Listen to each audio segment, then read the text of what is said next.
तो ये हमारा इंट्रोडक्शन लेक्चर है, ठीक है। इस लेक्चर में हम लोग देखेंगे कि इस चैप्टर में क्या क्या हमको पढ़ना है, ठीक है, क्या क्या टॉपिक से डील करना है, किस किस चीज़ों के बारे में पढ़ना है। तो ओवरऑल ये एक तरीके का इंट्रोडक्शन लेक्चर है जिसमें हम लोगों को एक पूरे चैप्टर का ओवरव्यू देखना है, ठीक है। इसीलिए मैंने आपको पहले ही टॉपिक लिख दिए हैं आपके लिए, ठीक है, जिससे कि लिखने में टाइम वेस्ट ना हो। वैसे भी कुछ लोग कह रहे हैं वीडियो थोड़ी सी लंबी हो रही है, तो मैं वीडियो को छोटी करने की कोशिश करूँगा। तो फिलहाल आप देख रहे होंगे कि मैंने पूरा चैप्टर का इंट्रोडक्शन लिख दिया यहाँ पे, और एक एक करके हम डिस्कस करेंगे। फिर नेक्स्ट लेक्चर में, ठीक है, हम चैप्टर के अंदर चलेंगे, अपने पहले टॉपिक से शुरू करेंगे। तो चलिए टाइम वेस्ट नहीं करते हैं और इंट्रोडक्शन शुरू करते हैं। देखिए ये हमारा चैप्टर नंबर 2 है, चैप्टर 2 है हमारा, ठीक है, केमिस्ट्री का, और ये इंपॉर्टेंट चैप्टर है। तो पहला टॉपिक जो इसमें हमें पढ़ना है, ठीक है, वो पढ़ना है इंडिकेटर्स के बारे में, ठीक है। देखो वैसे तो चैप्टर का नाम है एसिड बेसिस एंड सॉल्ट, ठीक है, लेकिन डायरेक्ट हमको एसिड पे नहीं आना है, या डायरेक्ट बेस पे नहीं आना है, या डायरेक्ट सॉल्ट पे नहीं आना है। पहले हमको देखना है कि इंडिकेटर्स क्या होते हैं, ठीक है। अब देखो इंडिकेटर्स क्या होते हैं। देखो इंडिकेटर्स जो है वो ऐसे सब्सटेंस होते हैं जो हमको ये बताते हैं कि दिया हुआ जो हमारे पास सब्सटेंस है, जो हमारे पास जो सब्सटेंस है या जो सब्सटेंस हमको मिला है, वो सब्सटेंस एसिड है, बेस है या न्यूट्रल है, ठीक है। मतलब इंडिकेटर्स जो होते हैं एक तरीके के सब्सटेंस होते हैं जो हमको ये बताते हैं कि हमारे पास जो सब्सटेंस है उसको चेक करके ये बताते हैं कि जो हमारे पास सब्सटेंस है उसका नेचर कैसा है, नेचर एसिडिक नेचर का है, बेसिक नेचर का है कि न्यूट्रल नेचर का है, ठीक है। तो इसको अगर इंडिकेटर्स को हम फर्दर डिवाइड करें तो देखो फंक्शन के बेसिस पे इसको हम डिवाइड कर सकते हैं, इनके काम के बेसिस पे, और इनकी अकरेंस के बेसिस पे इनको हम डिवाइड कर सकते हैं। तो अगर फंक्शंस के बेसिस पे देखें तो हमारे पास दो तरीके के इंडिकेटर आते हैं, ऑल फैक्ट्री इंडिकेटर और कलर चेंजिंग इंडिकेटर, ठीक है। ऑल फैक्ट्री मतलब स्मेल से रिलेटेड बेटा, मतलब ऐसे इंडिकेटर जो अपनी स्मेल चेंज करके बताते हैं कि हमारे पास जो सब्सटेंस है वो एसिडिक है, बेसिक है या न्यूट्रल है, ठीक है। और कलर चेंजिंग इंडिकेटर, ठीक है, कलर चेंजिंग इंडिकेटर हमको कलर चेंज करके बताते हैं कि दिया हुआ सब्सटेंस एसिडिक है, बेसिक है या न्यूट्रल है। मतलब कहने का ये है कि अगर एसिडिक सब्सटेंस होगा, ठीक है, तो आपको कोई और कलर मिलेगा, अगर बेसिक सब्सटेंस होगा तो आपको कोई और कलर मिलेगा, अगर न्यूट्रल होगा तो आपको कोई और कलर मिलेगा। क्लियर है बात। तो कहने का मतलब ये है कि ये हमको स्मेल चेंज करके बताएंगे ऑल फैक्ट्री इंडिकेटर, और ये हमको कलर चेंज करके बताएंगे। ओके, फिर दूसरा है अकरेंस के बेसिस पे, ठीक है। अकरेंस के बेसिस पे हमारे पास दो तरह के इंडिकेटर फिर हैं, नेचुरल इंडिकेटर और man made indicator. Natural indicator बेटा जो नेचर में पाए जाते हैं, ठीक है, जो नेचुरली हमको मिलते हैं, जो नेचर में अकर करते हैं। और मैन मेड इंडिकेटर का मतलब है जिन्हें हम खुद बनाते हैं, ठीक है, जिन्हें हम लैब में प्रिपेयर करते हैं। क्लियर है। फिर उसके बाद आ जाओ एसिड्स पे, ठीक है। अब हमारा मेन टॉपिक शुरू हो रहा है, वैसे तो ये भी मेन ही है। एसिड्स पे आ जाओ तो एसिड्स को हम देखेंगे कि एसिड को हम तीन तरह से डिवाइड कर सकते हैं, तीन पार्ट में डिवाइड कर सकते हैं।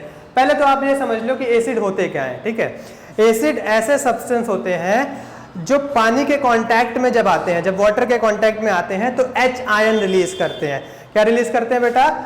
H आयन रिलीज करते हैं, H आयन रिलीज करते हैं, ठीक है। जब वाटर के कांटेक्ट में आते हैं, एसिड जब वाटर के कांटेक्ट में आते हैं तो H आयन रिलीज करते हैं, तो वो सब्सटेंस एसिड होते हैं। तो एसिड तीन पार्ट में हम एसिड को डिवाइड कर सकते हैं, अकरेंस के बेसिस पे, स्ट्रेंथ के बेसिस पे, और अमाउंट ऑफ वाटर के बेसिस पे, ठीक है, अमाउंट ऑफ वाटर। अच्छा देखो अकरेंस के बेसिस पे अगर हम एसिड को डिवाइड करते हैं तो एसिड दो तरीके से डिवाइड होता है। एक होता है मिनरल एसिड, ठीक है, जो अर्थ क्रस्ट में पाया जाता है। कहाँ पाया जाता है बेटा? ये पाया जाता है अर्थ क्रस्ट में, ठीक है। मिनरल एसिड हमको अर्थ के क्रस्ट में मिलता है, और ऑर्गेनिक एसिड जो है वो फूड मटेरियल में मिलता है। फूड मटेरियल या फूड कह सकते हो या फ्रूट्स कह सकते हो, ठीक है, बहुत जगह पे हमको मिलता है, ठीक है। ऑर्गेनिक एसिड जो होता है वो खाने की चीज़ों में ज़्यादा मिलता है, ठीक है। बात समझ में आई। तो अकरेंस के बेसिस पे दो तरीके से हमने एसिड को डिवाइड किया है, मिनरल एसिड जो कि अर्थ क्रस्ट में मिलता है, और ऑर्गेनिक एसिड जो खाने वाले एसिड होते हैं, फूड मटेरियल्स में मिलते हैं, फ्रूट्स में मिलते हैं, ठीक है, इंसेक्ट्स में भी मिलते हैं, एनिमल्स में भी मिलते हैं, ठीक है। ऑर्गेनिक एसिड आपके एनिमल्स में भी मिलते हैं। ओके, आगे देखते हैं। स्ट्रेंथ के बेसिस पे अगर हम डिवाइड करें तो स्ट्रेंथ के बेसिस पे, स्ट्रेंथ मतलब पावर, ठीक है, कौन एसिड कितना ज्यादा एच आयन रिलीज कर सकता है। देखो स्ट्रेंथ पहले समझ लो कि अगर मान लो मैंने एक एसिड को पानी में थोड़ा सा डिसॉल्व किया, उसने खूब सारा एच आयन रिलीज किया, लार्ज अमाउंट में एच आयन रिलीज किया, ठीक है। तो जब लार्ज अमाउंट में एच आयन रिलीज किया तो उसकी पावर क्या है, ज्यादा है, हम ये मानेंगे कि वो स्ट्रांग है, ठीक है। और अगर कम एच आयन रिलीज किया पानी में डिसॉल्व होने पे तो वो वीक है। तो स्ट्रेंथ के बेसिस पे, पावर के बेसिस पे हम दो तरीके से डिवाइड कर सकते हैं, स्ट्रांग एसिड और वीक एसिड। अब देखो अमाउंट ऑफ वाटर के बेसिस पे अगर हम डिवाइड करना चाहें तो अमाउंट ऑफ वाटर के बेसिस पे अगर हम एसिड को डिवाइड करें तो दो तरीके के एसिड होते हैं, कंसंट्रेटेड एसिड और डाइल्यूटेड एसिड, ठीक है। तो कंसंट्रेटेड एसिड जिसमें वाटर का अमाउंट बहुत कम होता है, ठीक है। तो कंसंट्रेटेड एसिड का मतलब पहले आप समझ लो कि ऐसे एसिड जिसमें वाटर का अमाउंट बहुत कम होता है उसको कंसंट्रेटेड एसिड कहते हैं। डाइल्यूट एसिड जिसमें वाटर का अमाउंट ज्यादा होता है उसको डाइल्यूट एसिड कहते हैं, इसीलिए अमाउंट ऑफ वाटर यहाँ लिखा हुआ है, ठीक है। तो ये एसिड की फर्दर डिवीजन हो गई, 3 डिवीजन हो गए, सब में 2-2 सब डिवीजन्स हैं, क्लियर है। तो इनको हम लोगों को सबको डिटेल से पढ़ना है, क्लियर है, ओके। अब देखो फिजिकल प्रॉपर्टी ऑफ एसिड। अब फिजिकल प्रॉपर्टी ऑफ एसिड क्या होती है, जैसा कि आप लोग जानते हैं फिजिकल प्रॉपर्टी फिजिकल चीजों से डील करती है। जैसे एसिड कैसे होते हैं, एसिड खट्टे होते हैं, ठीक है। एसिड का टेस्ट कैसा होता है, खट्टा होता है। एसिड क्या करता है, ब्लू लिथमस पेपर को रेड कर देता है, ठीक है। एसिड इलेक्ट्रिसिटी कंडक्ट करता है। तो ये सारी जो प्रॉपर्टी है एसिड की ये फिजिकल प्रॉपर्टीज में आती है, ठीक है बेटा। अब देखो केमिकल प्रॉपर्टीज की अगर हम बात करें, फर्दर टॉपिक केमिकल प्रॉपर्टीज की अगर बात करें तो केमिकल प्रॉपर्टीज ऑफ एसिड जो है वो रिएक्शन से डील करती है। मतलब एसिड अगर मेटल के साथ रिएक्ट करेगा तो सॉल्ट और हाइड्रोजन गैस रिलीज करेगा। ये क्या है, ये प्रॉपर्टी है, केमिकल प्रॉपर्टी है। मतलब एसिड ने मेटल के साथ रिएक्ट किया तो रिएक्ट करना किसमें आता है, केमिकल प्रॉपर्टी में। लास्ट चैप्टर में पढ़ा हम लोगों ने। तो एसिड ने मेटल के साथ रिएक्ट किया, क्या बनाया, सॉल्ट और H2 गैस निकाली, ठीक है। तो ये केमिकल प्रॉपर्टी में आता है। केमिकल प्रॉपर्टी में ही हम पढ़ेंगे न्यूट्रलाइजेशन रिएक्शन, वो बहुत इंपॉर्टेंट है। तो न्यूट्रलाइजेशन रिएक्शन हम लोग केमिकल प्रॉपर्टी में ही पढ़ेंगे, वो भी रिएक्शन से डील करती है, वो भी केमिकल प्रॉपर्टीज में आती है एसिड के, ठीक है। न्यूट्रलाइजेशन रिएक्शन जो है एक रिएक्शन का नाम है, ठीक है, उसको हम पढ़ेंगे। अच्छा, उसके बाद हाउ एसिड कंडक्ट इलेक्ट्रिसिटी। देखो बेटा ये जो है ये तो आपकी एक फिजिकल प्रॉपर्टी है, लेकिन इस वाली टॉपिक में हम ये देखेंगे कि एसिड जो है इलेक्ट्रिसिटी कंडक्ट कैसे करते हैं। मतलब इसमें हमको बेसिकली इस वाले टॉपिक में हमको क्या देखना है, हमको एक्सपेरिमेंट देखना है। क्या देखना है बेटा, एक्सपेरिमेंट करके देखेंगे। जैसे हम लोगों ने मैग्नीशियम रिबन का एक्सपेरिमेंट किया था, वैसे ही हम यहाँ पे एक्सपेरिमेंट करके देखेंगे कि एसिड जो है वो इलेक्ट्रिसिटी कैसे कंडक्ट करता है। फिर आप दूसरी तरफ आ जाइए, यहाँ पे behaviour of acid in absence of water. अब इस टॉपिक में हमको क्या देखना है, देखिए इस टॉपिक में हमको ये समझना है कि एसिड को अगर हम वाटर नहीं देते हैं, मतलब एसिड के पास अगर वाटर नहीं देते हैं, एसिड के पास वाटर नहीं होता है, तो एसिड का बिहेवियर कैसा होगा। क्या एसिड जैसा बिहेव करेगा या क्या एसिड जैसा बिहेव नहीं करेगा। तो यहाँ हम देखेंगे कि एसिड जो है वाटर के एब्सेंस में कैसा बिहेव करता है। क्लियर है बेटा। यूज ऑफ एसिड, देखो जनरली मैं यूज पढ़ाता नहीं हूँ क्योंकि यूज में कुछ नहीं खास करना होता, आपको बुक से बस 2-3 एग्जांपल या 2-3 यूजेस याद कर लेने होते हैं, लेकिन थोड़ा बहुत हम लोग देख लेंगे। यूजेस आप समझ रहे हो मैं किस बारे में बात कर रहा हूँ, एसिड कहाँ कहाँ यूज होता है। फिर आ जाते हैं हम लोग बेस में, ठीक है। बेस की अगर बात करें हम तो बेस में बेस क्या होता है पहले ये समझ लेते हैं, ठीक है।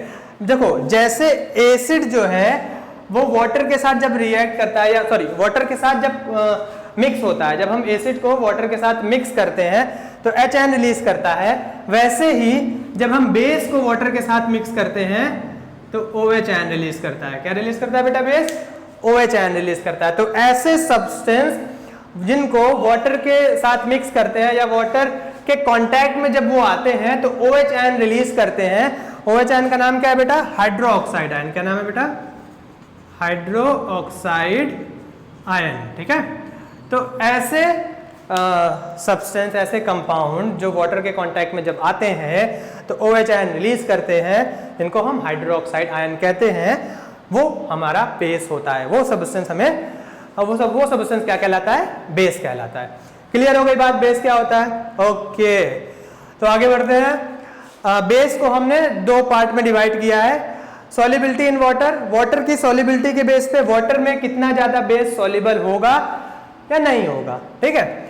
स्ट्रेंथ के बेसिस पे देखो यहाँ पे मैंने आपको स्ट्रेंथ समझाया, पावर, ठीक है, कितना ज्यादा, देखो जहां मैंने यहाँ समझाया कि एसिड अगर ज्यादा अमाउंट में HN रिलीज करता है, लार्ज अमाउंट में HN रिलीज करता है, तो उसको क्या कहेंगे, स्ट्रॉन्ग एसिड कहेंगे, और अगर कम HN रिलीज करता है तो उसको क्या कहेंगे, वीक एसिड कहेंगे। क्लियर है।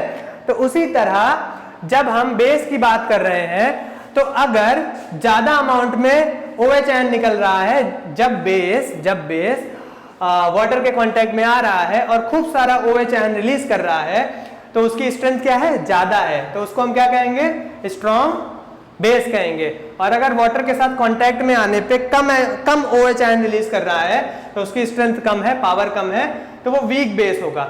इसी तरह अगर हम सॉल्युबिलिटी इन वाटर की बात करें तो एक बात आप समझ लो बेटा कि जैसे एसिड जो है वो वाटर में सॉल्युबल होते हैं, हर एसिड वाटर में सॉल्युबल होता है, लेकिन हर बेस वाटर में सॉल्युबल नहीं होता है। इस बात का बहुत ध्यान रखिएगा, हर बेस वाटर में सॉल्युबल नहीं होता है, ठीक है।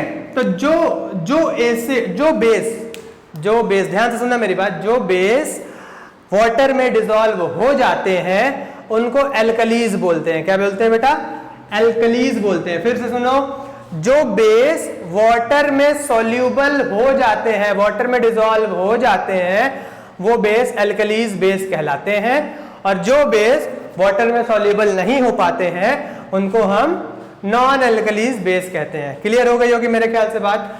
जो बेस वाटर में सॉल्यूबल नहीं होते हैं उनको हम नॉन एल्कली बेस कहते हैं। बात समझ में आई।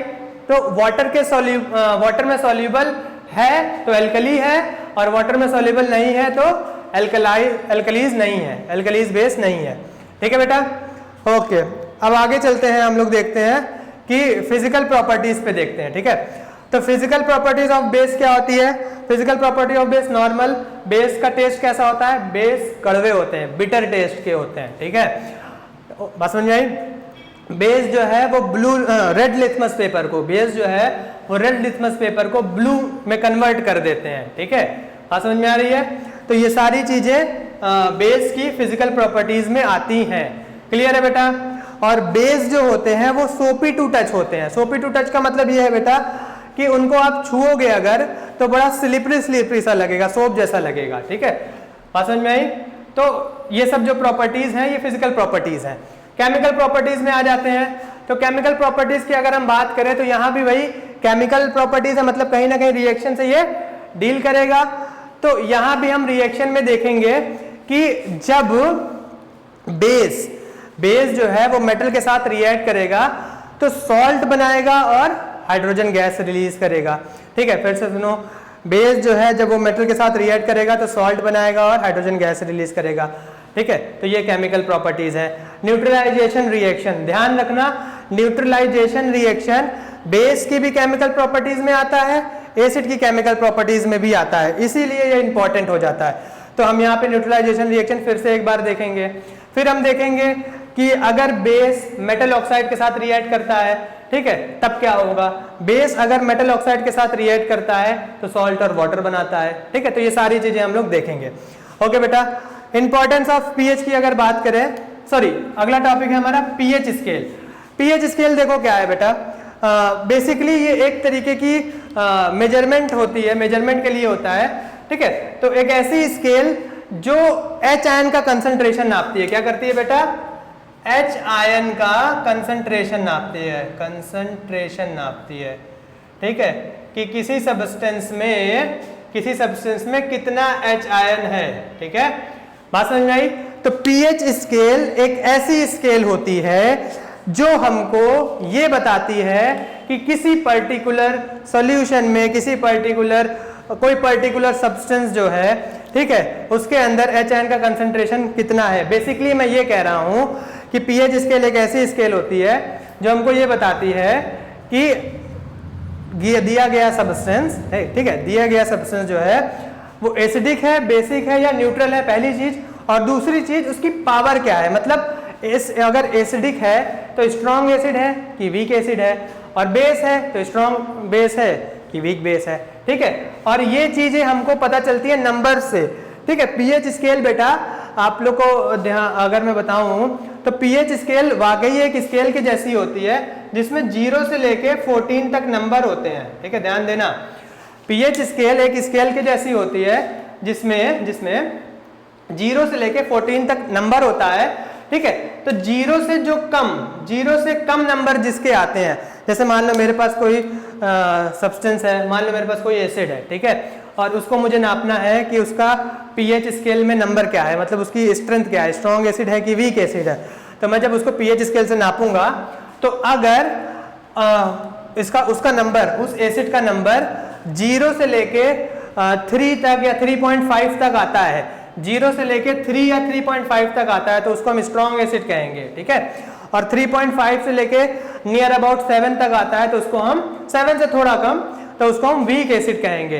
तो पीएच स्केल बेसिकली हमको ये तो बताती ही है कि वो एसिड है कि बेस है, न्यूट्रल है, साथ ही ये भी बताती है कि कितना एसिडिक है, कितना बेसिक है। ठीक है, स्ट्रॉन्ग एसिड है, वीक एसिड है, स्ट्रॉन्ग बेस है या वीक बेस है। तो 7 से कम अगर नंबर आ रहा है, ध्यान से सुनना मेरी बात, अगर 7 से कम नंबर आ रहा है पीएच स्केल में तो वो एसिड होगा। 7 से कम नंबर आ रहा है, 6, 5, 4, 3, 2, 1, ठीक है, ये नंबर आ रहा है तो वो क्या होगा, आपका एसिड होगा। ठीक है, और अगर वो 7 से ज्यादा नंबर आ रहा है, 7 से ज्यादा आ रहा है तो वो क्या होगा, बेस होगा। 8, 9, 10, 11, 12, 13, 14 तो वो बेस होगा। क्लियर है बात बेटा? ओके, ठीक है। देखो तो पीएच स्केल के बारे में मालूम चल गया। एक चीज और जान लो पीएच स्केल के बारे में कि पीएच स्केल जो है एक सोरेनसन नाम के केमिस्ट थे। कौन थे बेटा? केमिस्ट थे, सोरेनसन नाम के केमिस्ट थे। उन्होंने डिस्कवर की थी, ठीक है, पीएच स्केल को। तो मेरे ख्याल से पीएच स्केल समझ गए होंगे आप। 7 से कम है तो एसिड, 7 से ज्यादा नंबर है तो बेस, और 7 है तो एग्जैक्ट 7 है तो वो न्यूट्रल है। एग्जैक्ट 7 है तो क्या है बेटा? न्यूट्रल। अगर आपका पीएच स्केल का नंबर एग्जैक्ट 7 आ रहा है तो वो न्यूट्रल है। न्यूट्रल कौन होता है? न्यूट्रल वाटर होते हैं। क्लियर है बेटा? तो ये है पीएच स्केल। अच्छा, उसके बाद importance of pH scale in everyday life. अब पीएच स्केल की इंपॉर्टेंस क्या है एवरीडे लाइफ में? तो आप इंपॉर्टेंस समझ लीजिए कि जैसे आपका टूथ डिके होता है तो टूथ डिके जो है वो पीएच की वजह से होता है। हम डिटेल में देखेंगे इसको, ठीक है। और फार्मिंग में भी पीएच बहुत इंपॉर्टेंट वर्क करता है। ठीक है, देखो फार्मिंग जब आप करते हो, एक ही जगह पे जब बार बार फार्मिंग करते हो तो सॉइल जो है वो एसिडिक हो जाती है।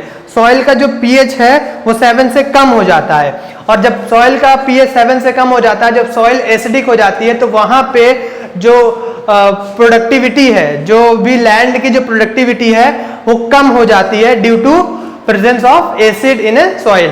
एसिड के प्रेजेंट होने की वजह से सॉइल की एसिडिटी कम हो जाती है, सॉइल की प्रोडक्टिविटी कम हो जाती है। ठीक है, और जब प्रोडक्टिविटी कम हो जाएगी तो फार्मर को नुकसान होने लगेगा। तो उसको हम लोग ठीक कैसे करते हैं तो ये भी हम लोग पीएच में देखेंगे। ठीक है, ओके। तो टूथ डिके का केस देख लो एक बार। टूथ डिके कैसे होता है? जब आप कुछ खाते हो, ठीक है, कुछ खाते हो या बिना ब्रश किए वगैरह सो जाते हो तो वो खाने दांत में फंसे रहते हैं, चॉकलेट आपके दांत में फंसी रहती हैं, और जब आप सोते हो तो उस चॉकलेट्स पे बैक्टीरिया वर्क करते हैं। जब बैक्टीरिया उन फंसे हुए खाने को डाइजेस्ट करते हैं, आपके सलाइवा में जो बैक्टीरिया होते हैं तो वो एसिड रिलीज करते हैं, और उसी एसिड की वजह से आपके दांत में कैविटी होने लगती है अगर आप प्रॉपरली ब्रश नहीं कर रहे हो, अपने दांतों को साफ नहीं कर रहे हो तो। ठीक है, इसीलिए रात में ब्रश करके सोना चाहिए।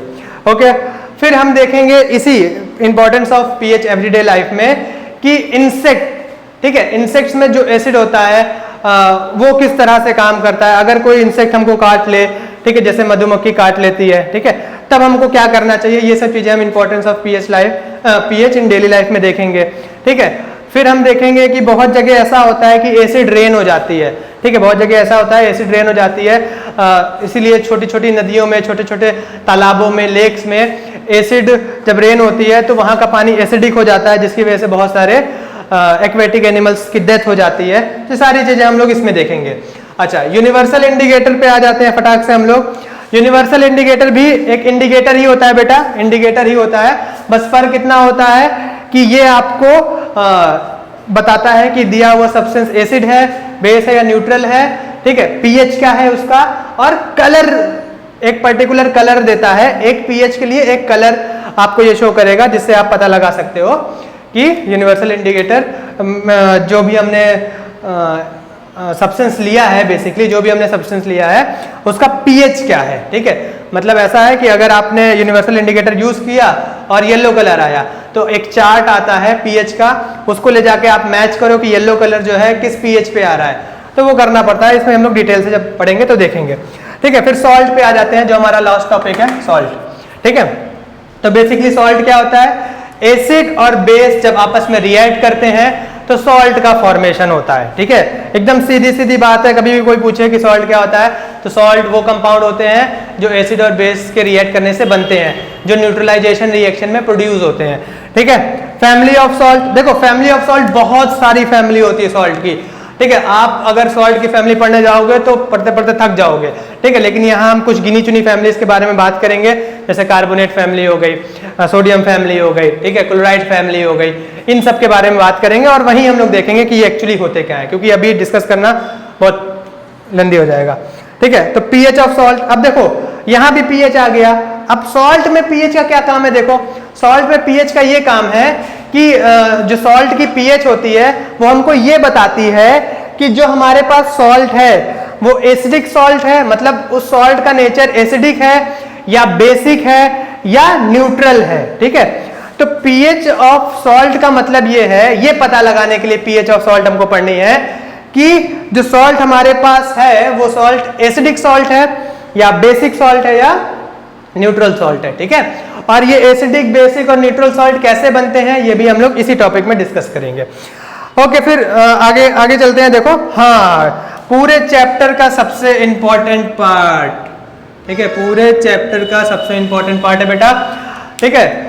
ये जितने भी नाम आपको दिख रहे हैं, कॉस्टिक सॉल्ट, ये caustic soda, sorry common salt, washing soda, ये सारे नाम जो आपको दिख रहे हैं, इन सब की हमको प्रिपरेशन पढ़नी है, मतलब प्रोडक्शन पढ़नी है, ये होते क्या है, इनका यूज क्या होता है, ये सारी चीजें हमको पढ़नी है सबकी। इन छह कंपाउंड यहाँ लिखे हुए हैं, इनमें से कुछ सॉल्ट है, कुछ सिंपल कंपाउंड है, मतलब कुछ सॉल्ट है और एक जो है ये बेस है।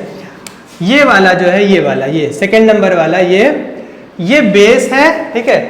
कॉस्टिक सोडा जो है बेस है, बाकी ये बचे हुए जो है ये सॉल्ट्स हैं, ठीक है। इनके बारे में हमको डिटेल से पढ़ना है, इनका मैन्युफैक्चर, मतलब इनका प्रोडक्शन कैसे होता है, इनका यूज कहाँ कहाँ होता है, इनकी प्रॉपर्टीज क्या होती है, ठीक है, ये सारी चीजें हम पढ़ेंगे। तो क्या क्या किन की पढ़नी है, कॉमन सॉल्ट की पढ़नी है, NaCl जिसे कहते हैं, कॉस्टिक सोडा की पढ़नी है, NaOH जिसे कहते हैं, ठीक है, वॉशिंग सोडा का पढ़ना है, बेकिंग सोडा का पढ़ना है, ब्लीचिंग पाउडर का पढ़ना है, और पीओपी मतलब प्लास्टर ऑफ पेरिस, जो आपके हाथ पैर टूट जाते हैं तो लगता है ना, और जो घरों में पीओपी होता है सीलिंग विलिंग बनाने के लिए, डिजाइन वगैरह बनाने के लिए सीलिंग में, तो इनके बारे में हमें देखना है, प्रोडक्शन, यूजेस, प्रॉपर्टी, सारी कुछ, ठीक है। और इसमें से खासकर बेकिंग सोडा का इंपॉर्टेंट है। बेकिंग सोडा हम देखेंगे कि फायर एक्सटिंग्विशर में कैसे यूज होता है और केक बनाने में कैसे यूज होता है, केक, खाने वाला केक, ठीक है। तो अब लास्ट टॉपिक ये जो हमारा है, water of crystallisation. Water of crystallisation बेटा आपको याद होगा, अगर आप लोगों ने मेरी लास्ट चैप्टर की वीडियोस देखी हैं तो मैंने थोड़ा सा इंट्रोडक्शन वाटर ऑफ क्रिस्टलाइजेशन का वहां बताया है आपको, ठीक है, मेरे ख्याल से डिकम्पोजिशन रिएक्शन में बताया है, ठीक है। तो वहां मैंने थोड़ा सा इंट्रोडक्शन बताया, यहाँ हम लोग पूरा डिटेल से देखेंगे वाटर ऑफ क्रिस्टलाइजेशन होता क्या है। बेसिकली अगर मैं आपको इंट्रोडक्शन के तौर पे बताऊं, अगर किसी कंपाउंड में डॉट लग के, क्या लग के बेटा, डॉट लग के H2O लग जाता है, जैसे मैंने कहा कि Fe2SO4.7H2O, देखो मैंने जैसे बताया Fe2SO4.7H2O, तो डॉट लग के जब H2O के मॉलिक्यूल लग जाते हैं तो वो मॉलिक्यूल, वाटर के जो ये मॉलिक्यूल है, इनको कहते हैं वाटर ऑफ क्रिस्टलाइजेशन। तो ये हमारा एक पूरा ओवरव्यू है चैप्टर का, जो कि खुद थोड़ा सा लंबा हो गया है, ठीक है। तो इन सब के बारे में मैंने आपको एक ओवरव्यू दे दिया है, क्या क्या टॉपिक पढ़ने, क्या कौन कौन सा टॉपिक किस किस चीजों से रिलेट करता है। इसके बाद हम जो अगला लेक्चर हम लोगों का आएगा वो, उसमें हम लोग देखेंगे कि इंडिकेटर्स क्या होते हैं, ठीक है, इंडिकेटर्स क्या होते हैं। इस टॉपिक के अंदर चलेंगे हम, फिर हम लोग डिटेल से पढ़ेंगे कि क्या इंडिकेटर्स होते हैं, कैसे होते हैं। तो ये आज के लिए इतना ही, ठीक है। ये ओवरव्यू है चैप्टर का, आप इसका स्क्रीनशॉट ले लीजिएगा, आपको बहुत काम आएगा, ठीक है। और ये मैं नोट्स में भी आपको दे दूंगा, अगर किसी को नोट्स चाहिए तो वो जैदी शेख पे मुझे फॉलो कर सकता है, मुझे डीएम कर देगा नोट्स के लिए, तो मैं उसको नोट्स प्रोवाइड कर दूंगा, ठीक है। यकीन मानो नोट्स बहुत अच्छी हैं, ठीक है। मैं अपनी कोचिंग में खुद उन बच्चों को, मेरी कोचिंग में जो बच्चे पढ़ते हैं मैं उनको प्रोवाइड करता हूँ, वही नोट्स मैं आपको भी प्रोवाइड करूंगा क्योंकि उसकी क्वालिटी बहुत अच्छी है। क्लियर है? ओके। तो वीडियो अगर आपको अच्छा लगा हो तो लाइक करिएगा, ठीक है, और सब्सक्राइब करिएगा। अपने फ्रेंड्स के साथ ज़रूर से शेयर करिएगा, स्कूल के फ्रेंड्स के साथ इस वीडियो को, ताकि उन तक भी हमारी वीडियो पहुंचे, ठीक है। उनका भी फायदा हो, हमारा भी फायदा हो ठीक है। तो लाइक, सब्सक्राइब और शेयर जरूर करना, और इंस्टाग्राम पे फॉलो कर लेना। अभी मैंने कुछ ही दिन हुआ है इंस्टाग्राम पे आईडी बनाई है, ठीक है, और ट्विटर पे भी बनाई है, वो आपके स्क्रीन पे आ रहा होगा फॉलो के लिए, तो आप उस पर भी फॉलो कर सकते हैं हमको, ठीक है। ओके बेटा, तो आज के लिए बस इतना ही, मिलते हैं आपसे अगले लेक्चर में, तब तक के लिए बाय बाय।